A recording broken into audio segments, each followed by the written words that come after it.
उत्तमं देवहूतमं धूपम् अग्रापयामि प्रत्यक्ष देवं संदर्शयामि धूपान्ते आचमनीं जलं समर्पयामि आचमनी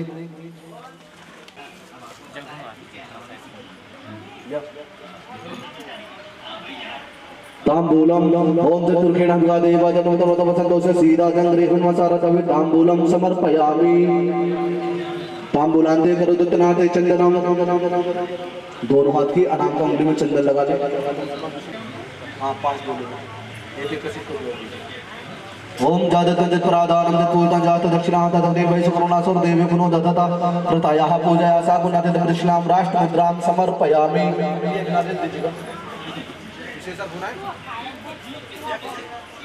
मैं कामनाएं हूँ भगवान के सामने प्रार्थना करते हुए नारियल को भगवान को अर्पण करें। ओम थोड़ा चंदन लगा दीजिएगा, जल छिड़क दीजिए। ओम श्रेष्ठ तेल शील प्रदान अहोरात्रे पार्श्व नक्षत्रान रूपम सुनो व्यात्तम लक्षण भूमि काल सर्वलोकम ईखाला अखंड श्री। चलिए हाथ में अपने तरफ करते हुए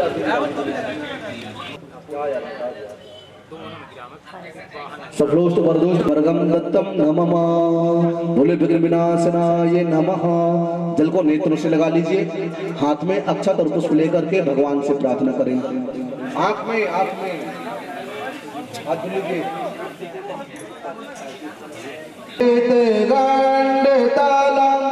तिल की कृत को मल चंद्र कलम कर घात गणाधिपति वरदम कर कंकड़ केश जटा मुकुटम मणि गजेन्द्र गणाधिपति मम तोस्ति विना जय पाप विनाशिनी बहुफल दे जय सुमन सोम कपाल धर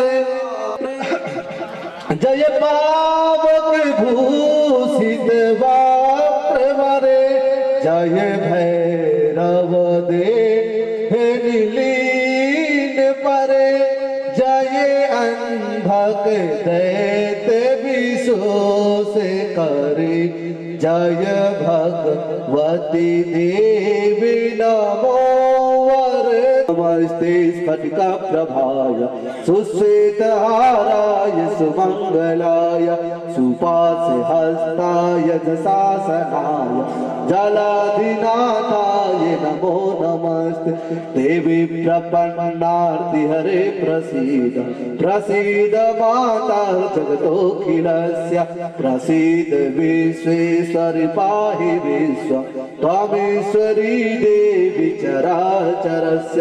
ओम भूर्सगणपत्यादि पंचांग पीठस्य देवताभ्यो नमः। प्रार्थना पूर्वक नमस्कारान् जलं गृहीत्वा वचनेन पूजनेन वंदनेन यथा ज्ञान कमलिता उपचार जपैहि भगवती राजराजेश्वरी चतुष्षष्टि योगिनी मात्रा पूजन प्रियताम इदं नमः। अपने के हाथ में छोड़ दीजिए। एक लाल फूल भगवती के आसन में चढ़ा दीजिए। जो चढ़ा है महाराज जो वाला पूजन अभी किए हैं सुप्रतिष्ठो वरदो भवेता मनो ज्योति जगता माता स्मृत जन्मवंदनो तजन्मो समन राधो श्री देवासा यमदे दामम प्रतिष्ठा चली चल आगे काले कपड़ा में बस यहीं से ध्यान कर ले। ओम नमस्वासमवेदन विश्वास वैश्वानरात्पुरा एतारमग्ने एबिनवरदम नवरदम वैश्वानरम सहित जित्याय देवाः अजरात जलम च वेद पाद्य पाद्यमस्तोरगमुखे स्वासम सर्वांग स्नानेन जलम समर्पयामि। एक बार पंचामृत ओम पंच नदिया सरस्वती भव्य स्तोदसा सरस्वती पंजरा स्वदेशे बहुत चंदग्नि पंचामृत स्नानम समर्पयामि। शुद्धोदक जलम स्नानम समर्पण सिंदूर सब कुछ लगा कर दीजिए। दूबा लीजिए, बिलो पत्र लीजिए, समीप पत्र लीजिए। तो आंगन दरबार स्थान में दष्टाम रख दे तो हम होकर सो मोरा तक दौर समादाम चियाता जी।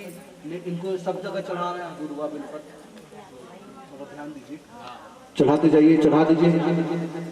चलिए इत्र ओम त्रंबकं यजामहे सुगंधिं पुष्टिवर्धनम् उर्वारुकं वन्दनामि मुचिमामृतं सुगन्धिं तैलादि ज्ञानं समर्पयामि। धूपम् अग्रापयामि स्मरणा देव गुणो दत्तकृता पूजा सागुणं कृष्णां समर्पयामि। हाथ में अक्षत फूल लेकर के प्रार्थना करेंगे। चलिए असंख्य रुद्र कलश का भी ध्यान करिए, भगवान शिव जी का। बिल्पत्र नमः संभवाय तमेव भजम संगदाय तमस्कृत नमः शिवाय च शिवतराय च संगरुतकुल देवताभ्यो नमः। ध्यानं समर्पयामि सर्वोच्चराते गंधार्थ पुष्पाणि समर्पयामि। हल्दी चंदन लगाइएगा, आप हाथ लगाए रहिएगा। हाँ पकड़िएगा, जल लगाओ, जल हाथ में। हाँ ऐसे आराम से, अब हिलाओ ना, खराब ना हो जाए।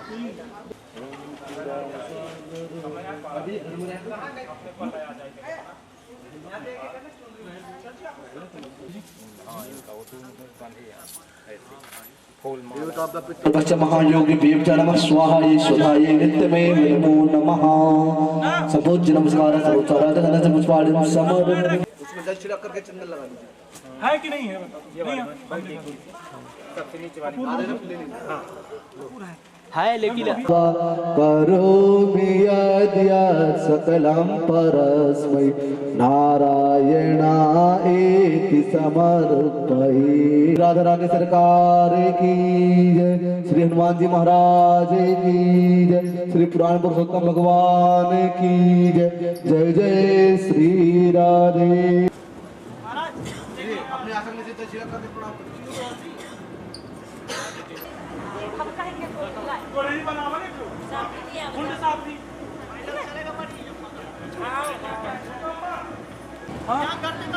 वो रखे गुरु करते वहीं पास रखे। एक मिनट खड़े रहिए, खड़े रहिए ना अभी।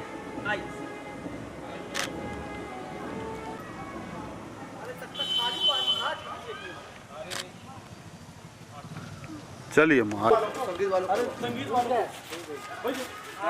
गुरु जी हाँ ठीक है, संगीत वालों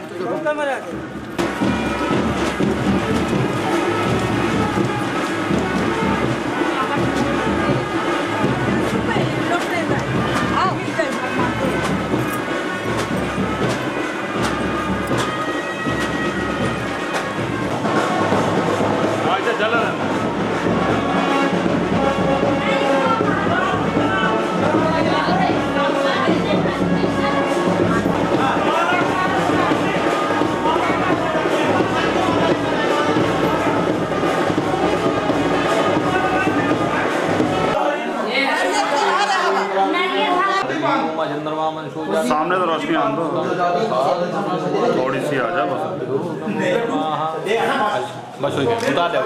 भागवत जी वाले में मौली करवा दीजिएगा।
दीपक खींचे ना फोटो 4-5 खींच दो चढ़ के मंदिर में।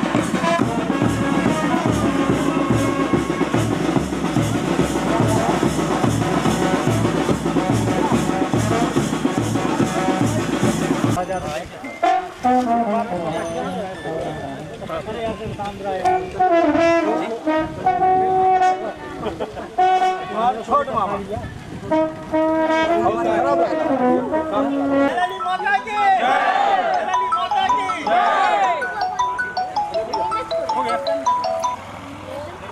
हेलो कौन?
ऐसे बैठ जाइए। दीपू को देख।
सब खड़े हो जाओ, सब जितने लोग हैं।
अभी नहीं किया।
संकट कटे मिटे सब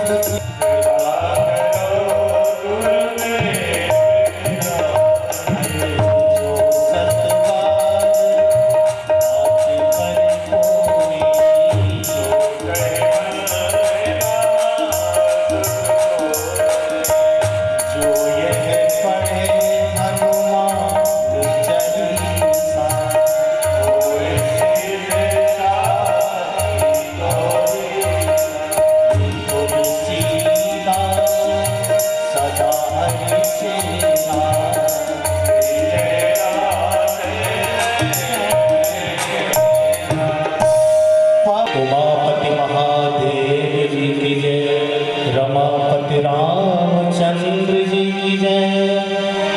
बोलो सियापति रामचंद्र भगवान की जय। जय जय श्री राधेश्याम।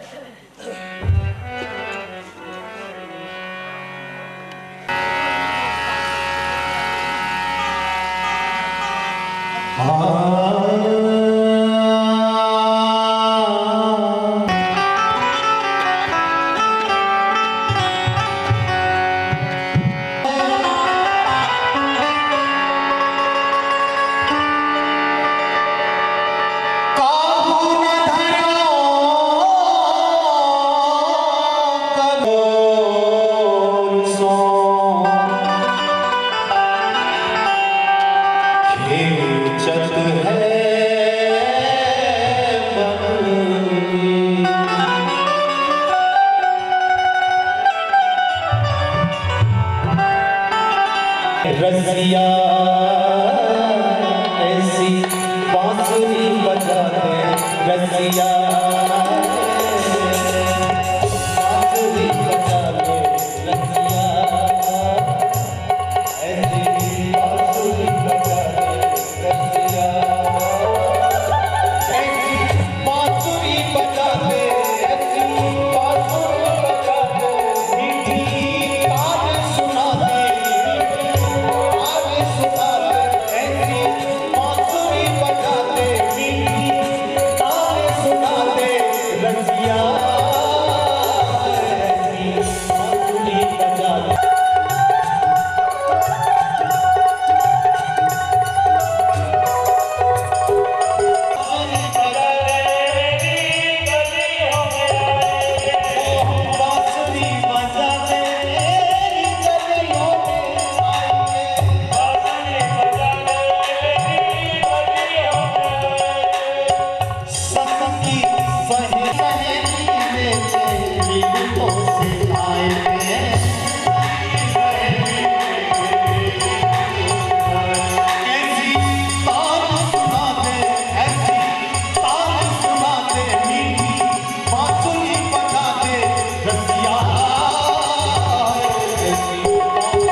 जग कीर्तन का उजियाला है तू, मन बांसुरी बजती वृंदावन बसैया की तेरी तो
बस हो ही गया है प्यार मुझे खाई जीवन के उजड़े उपवन की अब तक दम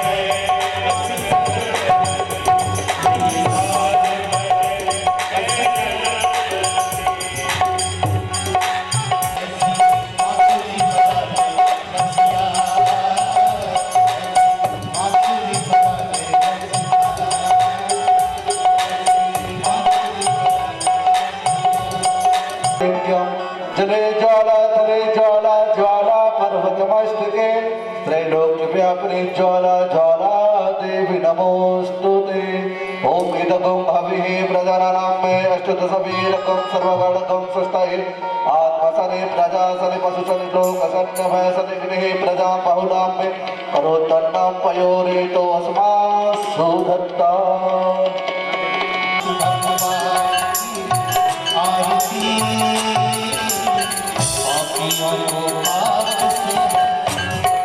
ये अमर ग्रंथ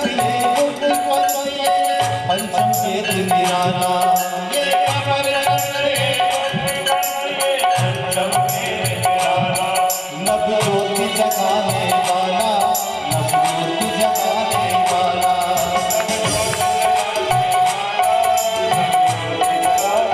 जग के मंगल की आरती पापियों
हम ध्यान करते हैं, इसका हम वंदन करते हैं।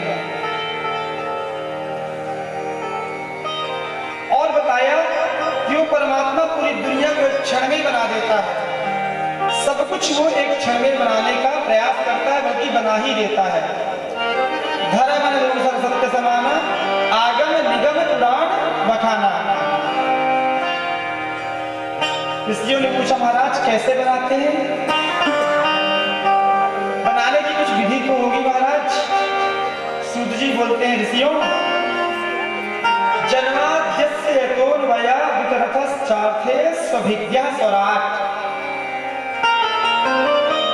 जो परमात्मा एक क्षण में पूरी दुनिया बनाता है, एक क्षण में पूरी दुनिया को जन्म दे देता है, उसका जन्म कभी नहीं होता। वो अपने मर्जी का मालिक है। जब इच्छा हुई दुनिया बना दिया, जब मन में आया पूरी दुनिया को मिटा दिया। ये परमात्मा की स्थिति है। बहुत लोग ऐसा मानते हैं ब्रह्मा जी ही पूरी सृष्टि का निर्माण करते हैं, पर ऐसा बिल्कुल नहीं है। बल्कि ब्रह्मा को भी जो बनाते हैं वही है, पर ब्रह्म श्री नारायण है, वही पूरी दुनिया का संचालन करते हैं। वो परमात्मा जो एक क्षण में पूरी दुनिया को बना देता है, ऐसे परमात्मा के चरणों में हम वंदन करते हैं, हम प्रणाम करते हैं। सत्यम परम धीमहि, सत्य स्वरूप परमात्मा, इसलिए हम उसे प्रणाम करते हैं। सभी लोग राधे राधे बोलेंगे जोर से।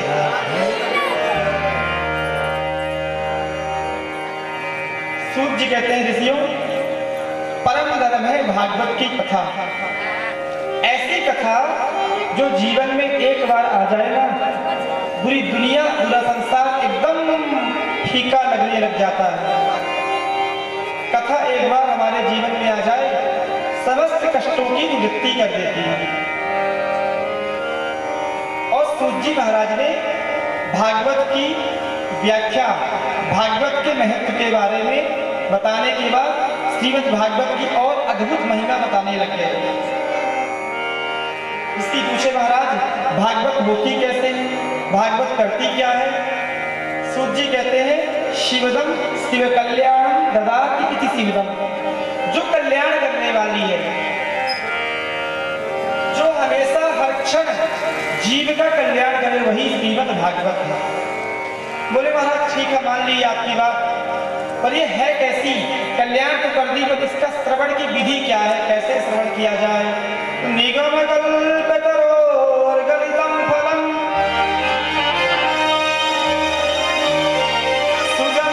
सुगंधाद्रव संयुगम पिबतः जगतं रसमामयम् मुहुरहो रसिका भुजभावुकाः। निगम कहते हैं वेद को। निगम कल्प तरो गलितम फलम। निगम कहते हैं वेद को। वेद का, वेद रूपी कल्प वृक्ष का जो पका हुआ फल है, वही तो श्रीमद् भागवत है। वेद जानते हैं ना, 4 वेद होते हैं, ऋग्वेद, यजुर्वेद, सामवेद और अथर्ववेद। अब वेदों की भाषा इतनी कठिन है कि वेद हम पढ़ भी लें तो उसका अर्थ लगा नहीं पाएंगे। इसीलिए श्री वेद व्यास जी ने वेदों का जो सार है वो श्रीमद् भागवत बना दिए, और भागवत को पिया जाता है। पीवत भागवतम रसमालयम्। तो किसी ने पूछा महाराज कैसी बात करते हैं? फल को तो खाया जाता है ना, और भागवत को सुना जाता है। श्रेणु तो भागवतम होना चाहिए। भाई सुनते हैं हम लोग ना, तो बोले नहीं, आप जब सुनते हैं एक कान से सुनते हैं, दूसरी कान से निकल जाता है। तो भागवत को पियो, और इतना पियो, इतना पियो, इतना पियो, जीवन पर्यंत पियो। बोले महाराज हमेशा पीते रहे?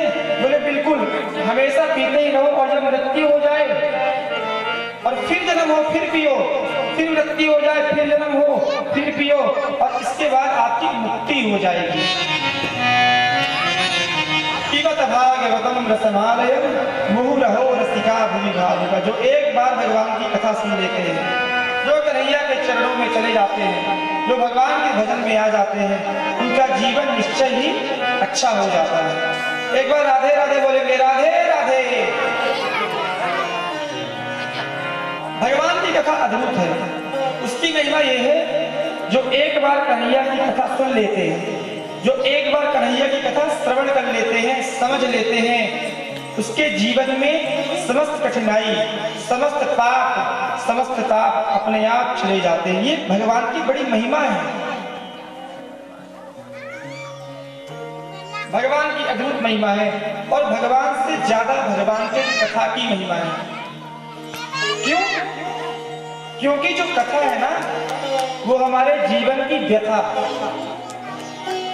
हमारे जीवन के कलमस, कलमस बने होता है पाप, हमारी व्यथा, हमारे कलमस, हमारे पाप, हमारी सारी ही समस्याओं का समाधान कोई कर सकता है दुनिया में, तो भगवान का नाम और भगवान की कथा। कथा परीक्षित को कैसे सुनाई, और ऋषियों ने अद्भुत प्रश्न कर दिए।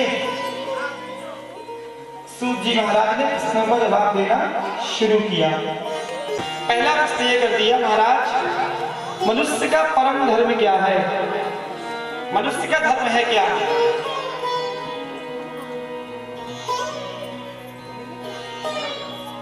मानव का सबसे बड़ा धर्म क्या है?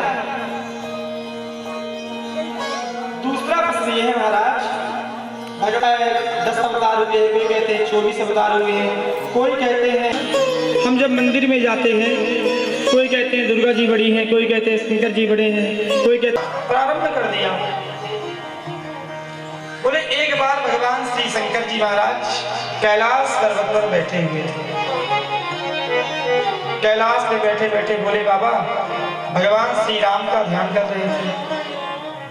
मैया अपने कक्ष में, घर में नारद जी महाराज का आगमन हो गया। क्यों? क्योंकि भगवान को जब अपनी कोई भी लीला करनी होती है, कुछ भी करना होता है, कोई भी लीला भगवान को करनी होती है, सबसे पहले नारद जी को भेज देते हैं। और आज नारद जी महाराज नारायण नारायण नारायण करते करते सीधे कैलाश पर्वत आ गए। और जैसे ही कैलाश पर्वत आए, भगवान शंकर तो ध्यान में मग्न थे, तो मैया के पास पहुंच गए। मैया के पास जाकर बोले मैया प्रणाम।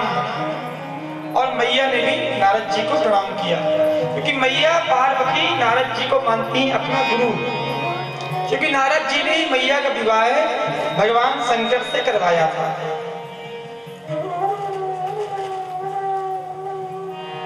तो मैया ने कि मुझसे कोई भी बात छिपाते नहीं, ध्यान जब करते हैं तो भगवान का दर्शन होता है, तो सबसे पहले आकर मुझे बताते हैं पार्वती ओ अम्बे जगदम्बिके, आज मैंने राम जी का दर्शन किया, आज मैंने कन्हैया का दर्शन किया। और तो और बाबा मेरे पति देव को जब गुरु मंत्र मिला था ना, तो गुरु मंत्र किसी से बताया नहीं जाता, पर सबसे पहले आकर मुझे बताए, बोले मुझे ये मंत्र मिला है, मुझसे इतना प्रेम करते हैं। नारद जी बोले मैया बड़ी अच्छी बात है, प्रेम आपका ऐसे ही चलता रहे। पर कभी आपने पूछा कि आपके पतिदेव शंकर जी भस्म क्यों लगाते हैं शरीर में, मुंडों की माला क्यों पहनते हैं, कभी आपने बताया? पार्वती बोली प्रेम तो बहुत ज्यादा करते हैं, पर कभी बताया नहीं। तो बोले भैया ये बताइए। पार्वती बोली सब कुछ बताए, पर ये तो कभी बताए नहीं। नारद जी बोले भैया आप जाने, आपका प्रेम जाने, मैं तो जाता हूं। और भगवान नारद जी वहां से चले गए।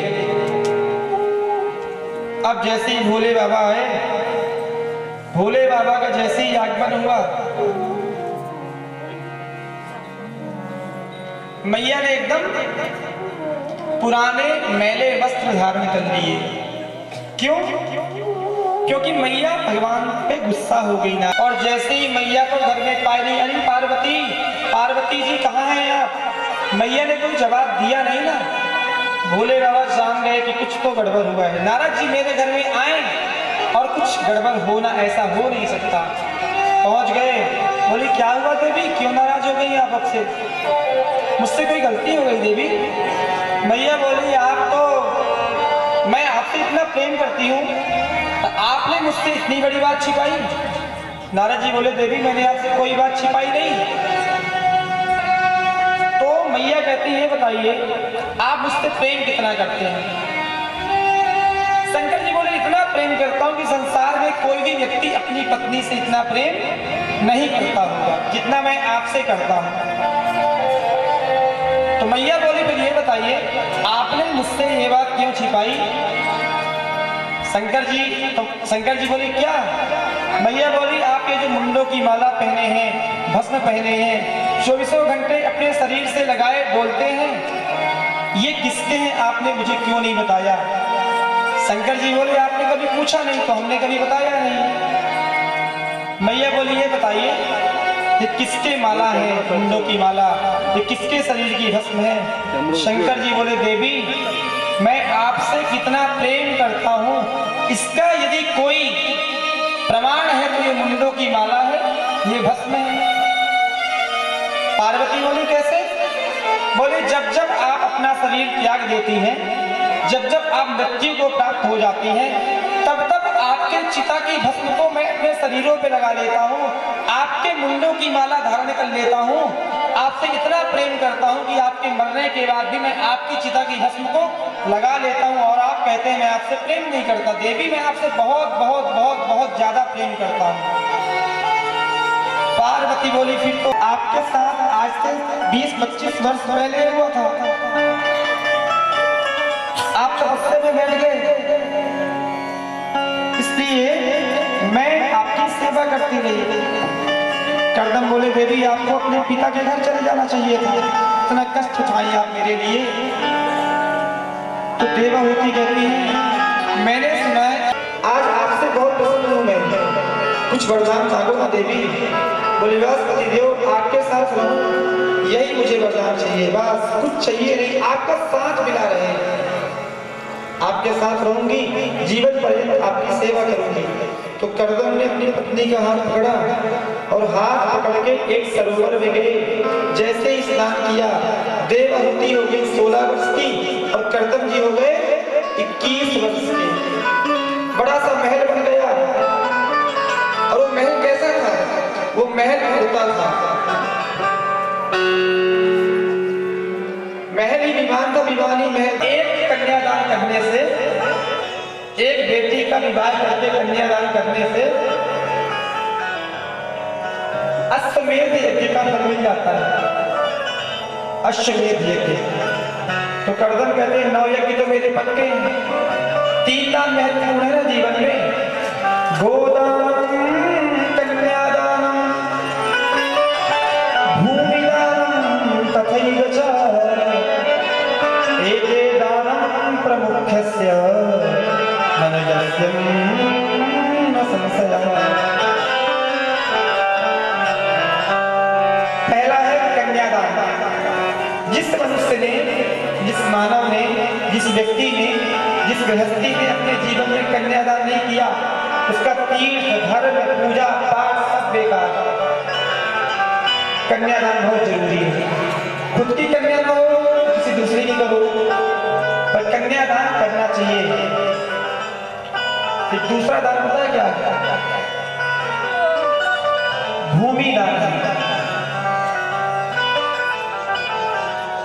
अब आप कहोगे महाराज भूमि बड़ी महंगी हो गई, पर ध्यान दीजिए यदि सामर्थ्य है, शक्ति है, पहले के लोग भले भी गरीब होते थे 3 दान जरूर करते थे, कन्यादान तो सब नहीं करता है।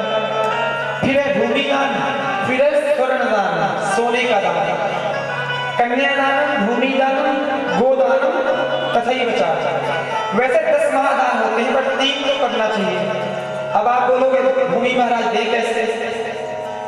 भूमि हमारे पास ही कम है, कहीं मिल जाए तो और 2-4 प्लॉट ले लें। भूमि दान का मतलब ये है कि आप भूमि का दान करें तो अच्छी बात है, नहीं कर पा रहे तो भूमि के नाम से कुछ द्रव्य उसके नाम से किसी आश्रम में, किसी गुरुकुल में, किसी स्कूल में, किसी ब्राह्मण को, किसी संत को आप भूमि के नाम से पैसे दे सकते हैं, दान कर सकते हैं, अथवा तो भूमि दान करेंगे।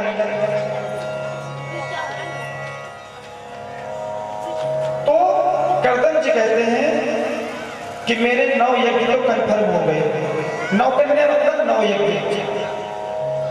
अब 10वें में जैसे ही 10वें बार उनकी पत्नी गर्भवती हुई, उनको लगा मेरे कन्हैया आएंगे, मेरे भगवान आएंगे। और जैसे ही 10वीं संतान हुई तो 10वीं संतान के रूप में साक्षात परब्रह्म परमात्मा श्री हरि विष्णु भगवान कपिल के रूप में आ गए। भगवान की जैसे ही जन्म हुआ, करदम समझ गए साक्षात मेरे मुरली वाले आ गए, मेरे भगवान आ गए। जाकर के प्रणाम किया, बोले प्रभु आप आ गए, मैं जाता हूं। इसका मतलब क्या है? जब जीवन में जिम्मेदारियां खत्म हो जाए, रिटायरमेंट हो गए, बच्चों की शादी हो गई, फिर ज्यादा माया मत पकड़ो, अलमारी की चाबी फिर दे दो बहू को, सब कुछ छोड़ दो, बस भोजन करो दोनों टाइम और श्री राधे श्री राधे श्री राधे जपते रहो, तो घर में आनंद भी रहेगा, झगड़ा भी नहीं होगा और मुक्ति भी हो जाएगी। करदम जी चले गए, जाकर के भगवान का ध्यान किया और भगवान को प्राप्त कर लिए। अब जो बेटे हुए हैं ना, जो पुत्र हुए हैं भगवान के स्वरूप में, भगवान कपिल छोटे से हैं, और 9 जो बहन थी ना, उनका विवाह भी हो गया था अलग अलग ऋषियों से।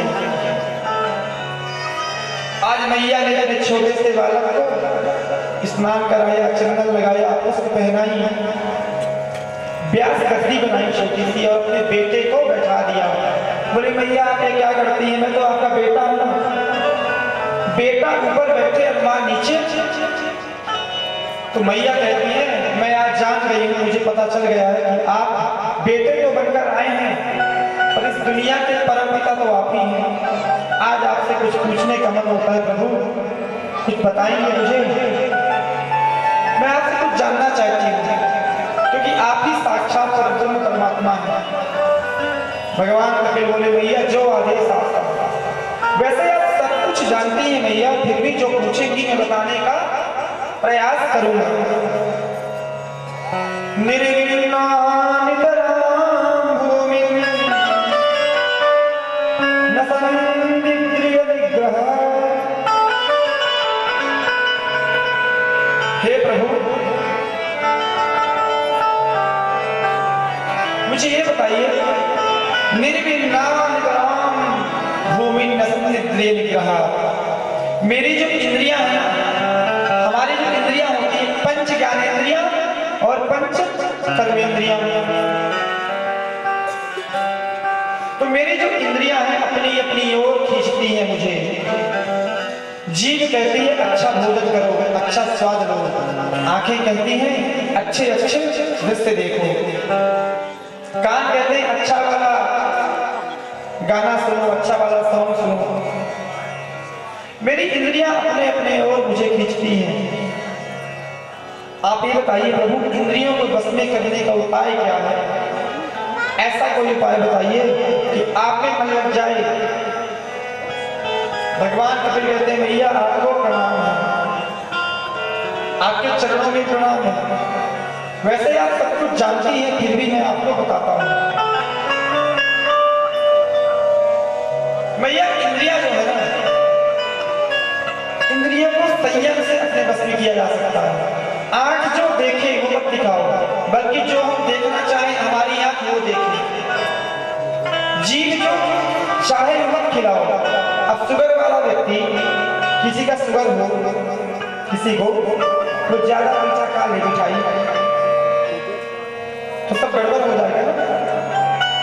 मन तो हो रहा है मैं थोड़ा मिठाई खा लूंगा, शुगर भी है, तो जो इंद्रियां मांगे वो कभी मत हो। जो आप चाहो वो हो, जो आपकी इंद्रियां चाहें वो मत हो। जीभ कहती खूब अच्छे अच्छे पकवान खाएंगे, तो जो जीभ के हिसाब से चलेंगे तो गड़बड़ हो जाएगा। जो जरूरी है वो खिलाइए खाइए। तो भैया इंद्रियों को अपने संयम के द्वारा बस में किया जा सकता है। यदि बहुत खाने का मन है तो भगवान से जोड़ दो। ज्यादा अच्छा पकवान खाने का मन है, बढ़िया बढ़िया पकवान बनाइए, लड्डू गोपाल को भोग लगाइए। अब वो अन्न नहीं रहा, अब वो प्रसाद बन गया, और प्रसाद खाने में कोई पाप नहीं, कोई दोष नहीं, कोई बंधन नहीं। ज्यादा मूवी मत देखो, पाप चढ़ जाएगा। ज्यादा अच्छा है भगवान की कथा सुन लो, भगवान के चित्र का दर्शन कर लो। आंखों को आंख का सुख तो मिला पर दोष नहीं लगा। तो भैया भगवान से सब कुछ जोड़ दो, जो भी बनो परमात्मा से जोड़ के करोगे तो उसका दोष नहीं लगेगा, बल्कि आपको भक्ति मिल जाएगी। एक बार सभी लोग प्रेम से राधे राधे बोलेंगे।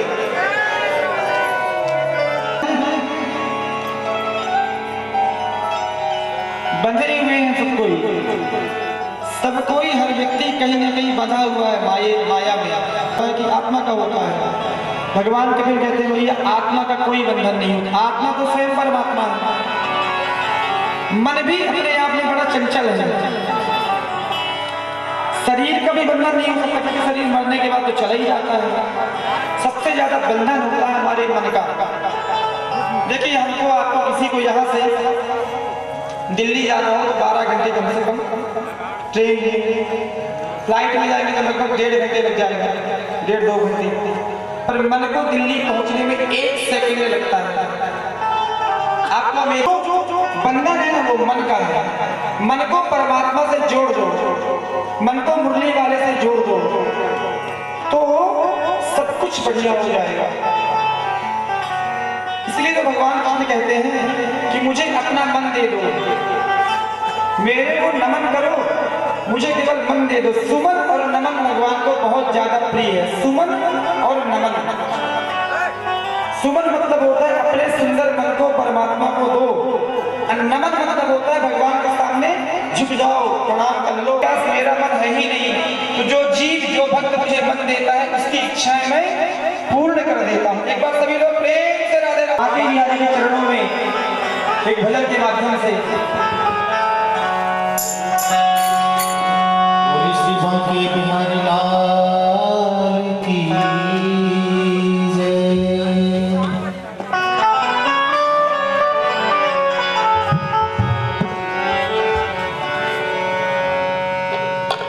अच्छी सूरत को संवरने की जरूरत क्या है, की जरूरत क्या है। सादगी में भी कयामत की अदा होती है। हम जो आते हैं तेरे मोटे मोटे नैनों से न जाने कितनों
श्याम पे कर दीवाना तैयार हो जाए कर तू श्याम पे कर दीवाना तैयार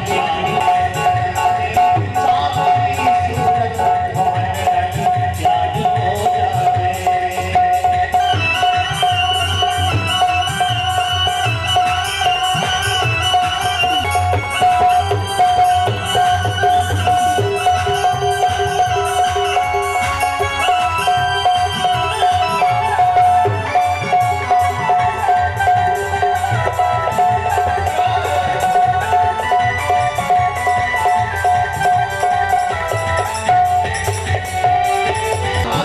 याद हो जाए